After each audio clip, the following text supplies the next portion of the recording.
kita sepatutnya lebih maju. Malangnya kita lihat orang lain lebih maju, kita tidak maju. Halo teman-teman semuanya, selamat datang kembali di channel Tingaran. Mahathir Mohamad adalah Perdana Menteri terlama di Malaysia. Dia juga merupakan Perdana Menteri tersukses dalam sejarah negara itu. Beliau tentunya memahami seluk-beluk masyarakat di sana. Namun dia menyesali kenapa saat ini masyarakat Bumi Putra Melayu bisa tertinggal dari masyarakat pendatang. Dalam dunia saya ini, tak ada orang Melayu yang berniaga. Di seluruh Alor-Star itu, semua kedai-kedai dimiliki oleh orang Cina ataupun orang India. Orang Melayu ada cuma satu setengah kedai. Saya berasa kecewa. Saya nak orang Melayu sama tinggi, duduk sama rendah dengan bangsa-bangsa lain. Tetapi ini tidak berlaku. Itulah yang menimbulkan perasaan kecewa saya, dan sejak itu saya berpendapat saya perlu usaha atasi masalah ini. Itulah perjuangan saya sehingga world view saya meluas sehingga ke negara, lepas itu ke seluruh dunia. Kenapa kita tertinggal di belakang? Kenapa orang Melayu pada waktu itu dan sampai hari ini masih lagi dibelenggu dengan dilema ni, tak boleh nak berjaya dalam dunia perniagaan? Walaupun dah ada sikit. Pada mulanya saya berpendapat bahawa sebabnya orang Melayu tidak masuk dalam bidang perniagaan perusahaan ialah kerana tidak ada peluang, tidak ada tempat. Jadi kalau kita dapat adakan peluang dan kita wujudkan, kita bangunkan tempat, mereka akan berjaya. Malangnya apabila saya dewasa dan berkuasa, apabila kita bekalkan peluang, kita adakan peluang dan kita adakan kemudahan, Melayu masih tak berjaya. Kenapa tu? Sebabnya budaya mereka tidak menekankan pentingnya mereka berusaha untuk memajukan diri mereka. Itu budaya. Kerana mereka berpendapat sudah cukup dengan apa yang ada. Adalah beberapa orang Melayu yang berjaya, tetapi tidak menyeluruh. Walhal kita lihat bangsa-bangsa lain, hampir semua mereka berjaya. Sehingga komuniti mereka lebih ke depan daripada orang Melayu. Jadi walaupun kita dapati ada beberapa orang Melayu yang telah rebut peluang dan berjaya, tetapi bilangan mereka amat sedikit. How did the society change?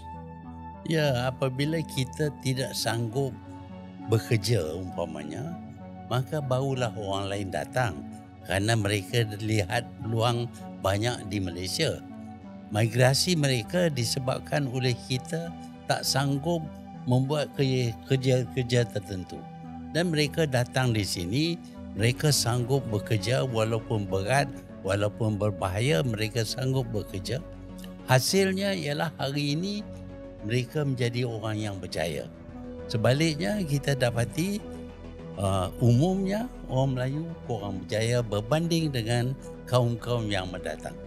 Kita lihat di negara-negara seperti Jepun umpamanya, mereka bekerja kuat, sanggup buat apa saja kerja. Orang asing tak datang kerana tak ada peluang. Bila kita wujudkan peluang kerana kita tak nak kerja, maka orang asing masuk. Akhirnya mereka menuntut supaya mereka diberi hak, dan saya khawatir hak mereka semakin meningkat, hak kita akan berkurangan dan kita akan hilang negara.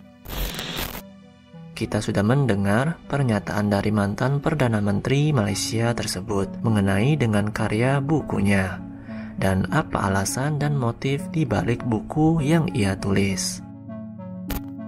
Saya ingin sedarkan orang Melayu tentang kedudukan mereka.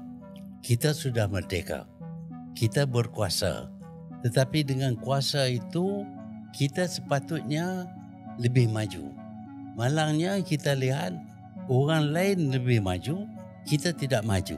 Dan saya menyoal kepada diri saya, kenapa kita tidak maju? Dan saya berpendapat bahawa pandangan world view kita ialah memadailah. Macam ini nak usaha, nak susah-susah, nak cari duit buat apa? Saya cukup makan, boleh hidup, anak saya boleh ke sekolah. Jadi easy satisfaction. Jadi kita cari yang mudah kerana tak sanggup memasuki dalam bidang di mana kita menghadapi cabaran yang besar dan kita perlu berusaha bersungguh-sungguh untuk mengatasi cabaran. Sebab itu saya berpendapat bahawa ini budaya kita.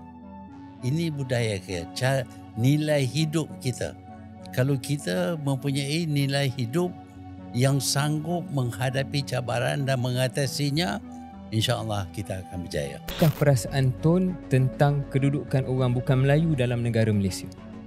Orang Melayu yang meneroka Semenanjung ini sebagai tanah Melayu. Dan seluruh dunia akui bahawa ini tanah Melayu. Kalau ada pendatang yang lain pun, mereka boleh jadi orang Melayu. Bahkan ramai daripada orang Arab, orang India, orang Pakistan datang di sini diserap sebagai orang Melayu, menerima budaya Melayu, cara hidup Melayu. Itu tak jadi masalah kepada kita. Tetapi apabila datang migran yang ingin kekalkan identiti mereka, kaitan mereka dengan negara asal mereka, bahkan mereka ingin tukar nama pemilik negara ini supaya bukan negara orang Melayu tetapi negara berbilang kaum. Itu bermakna bahawa kita sudah hilang negara kita. Kita tahu mana-mana negara pun kalau mereka dijajah, diserang untuk dijajah, mereka mempertahan negara mereka bermati-matian. Ini kita lihat di Ukraine umpamanya. Tetapi kita seolah-olah okeylah, tak apalah orang lain datang, mereka kerja, mereka buat kerja, kita tak perlu buatlah, biarlah. Dan akhirnya kita jadi miskin, orang ini jadi kaya. Bila kita miskin, kita jual tanah kita. Bila kita jual tanah kita, dia sama dengan menjual negara kita. Akhirnya mungkin negara kita ini menjadi seperti Singapura. Tanah di Singapura tak ada yang dimiliki oleh orang Melayu pun, walhal itu sebahagian daripada tanah Melayu. Ini boleh jadi kepada Semenanjung. Kita tak pernah daripada awal, Tun, mengamalkan asimilasi di Malaysia. Lalu bagaimana pendapat dari teman-teman semuanya? Silahkan berikan komentar di bawah.